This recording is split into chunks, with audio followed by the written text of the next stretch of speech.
Share ko naman ang masarap na Italian street food. Ang tawag nito ay pitoni. Ito ay original sa Sicily. Ayan guys, ibigay ko na ang mga ingredients nito kung paano gumawa nito. Una-una ito yung dough. Ayan, nakasulat kung paano ko ginawa ang dough. At pagkatapos kailangan ko ng vegetable na scarole. Ang tawag is scarole in English. And then kailangan ko ng atsugi, yung salted fish, ang carbs. Yan, salted fish. Then, kailangan ko rin ng tomatoes, cherry tomatoes at mozzarella. Ang ginamit ko instead na tuma. Lagyan lang natin ng olive oil, pepper, yan. Ayan ngayon ang processing natin sa paggawa. Primero, hugasan muna natin ang salted fish na atsugi. Ibaga parang tamban, maraming tinik. Naluto kasi yan siya sa asin at medyo maalat.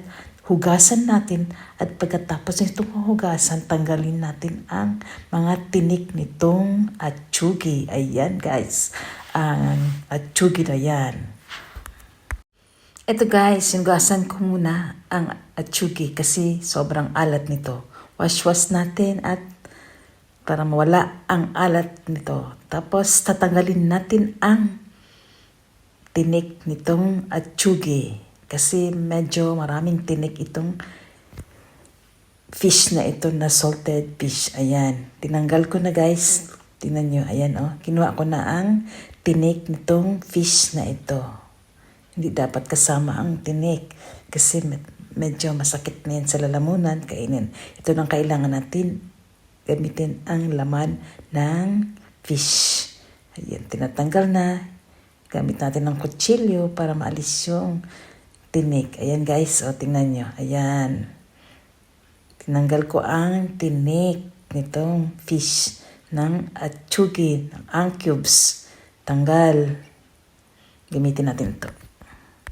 Next, ito na. I-prepare na natin ang scarola.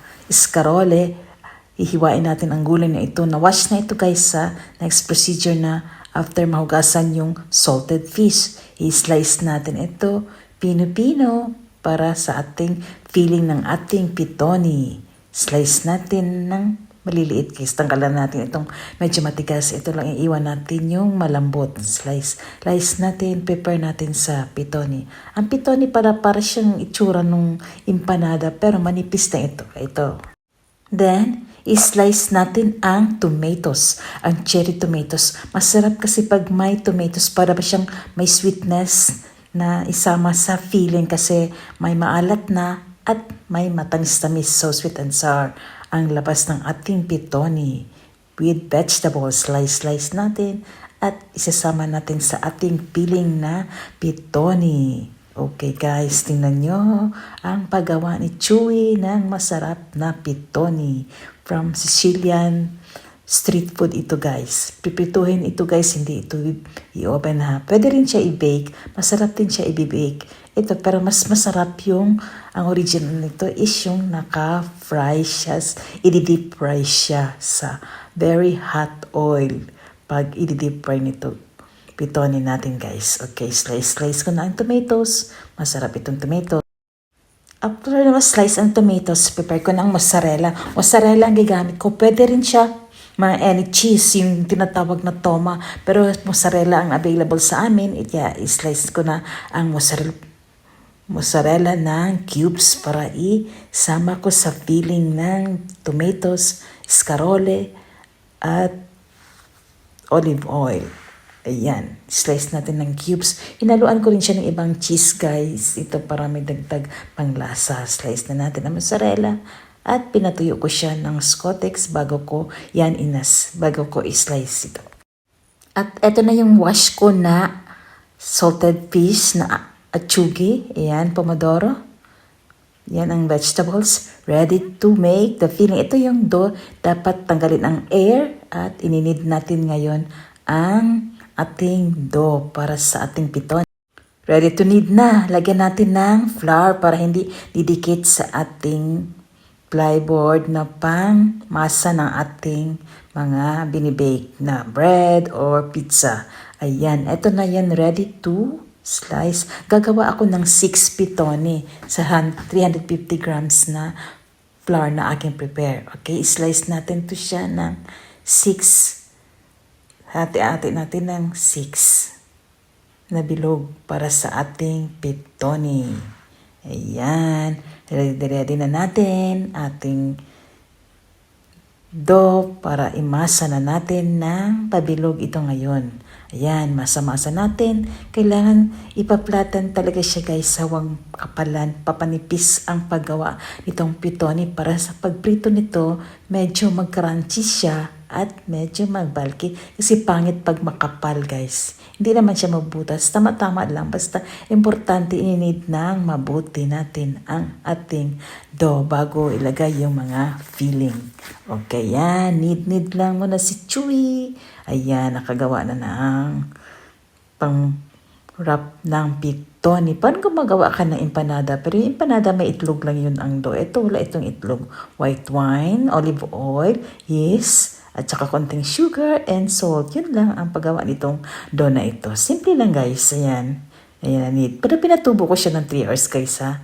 Need pa tayo ulit kasi 6 ang gawain ko.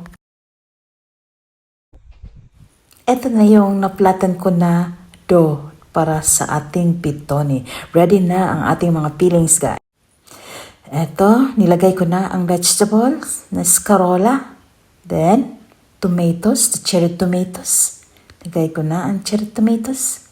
At lagyan na natin yung salted fish na pangpalasa na maalat-alat at matamis-tamis masama sa ating cherry tomatoes at vegetable. Then, may isa akong cheese na lagay. Ayan yung parang pecora cube cheese. At eto na yung mozzarella. Nagbibigay sticky sa aking pitoni at nagbibigay lasa. Yan na guys, oh. Look at it. Ganda, no? Sarap ang labas niyan. May alat, may matamis, at may cheese. Ayan, lagyan natin ng olive oil at konting pepper, panglasa ng ating pitoni. Yan na. Ayusin natin para pag-fold nito. Para ba siyang half moon? Ayan, pinufold ko na. Yan. Sarado natin na mabuti para hindi lalabas yung mga fillings. Ayan, gumawa ako ng half moon. Yan, dikit-dikit lang natin. Dapat binasa ko siya ng tubig para magdikit siya na mabuti. Okay na rin guys, basta ipaplatan konti para hindi siya masyadong magbalki. Ready to fry ko na ito ngayon, ang aking pitoni. Ayan na guys. Oh. Yan, ayusin natin mabuti. Iko-close siya. Ipaplatan-platan natin siya para maganda mamaya pag fry nitong pitoni. Yan. Ready na yan. Ito na ang labas ng aking pitoni ready to fry. At ito na ang nagawa ko na 6 pitoni para sa aming dinner ngayon. Nag-prepare ako ng hot oil na pang-fry. Ayan, very hot na yan. I-deep fry yan siya para maluto yung gulay at iba pang nasa loob ng pitoni. Ayan ang aking pitoni. Crunchy yan guys. Kibono, delicious. Tanggalin natin ang oil. And finally, ayan ang pitoni. Naluto ang vegetables. And yan, ready for dinner na. Sarap. Try nyo guys gumawa nito. Delicious talaga.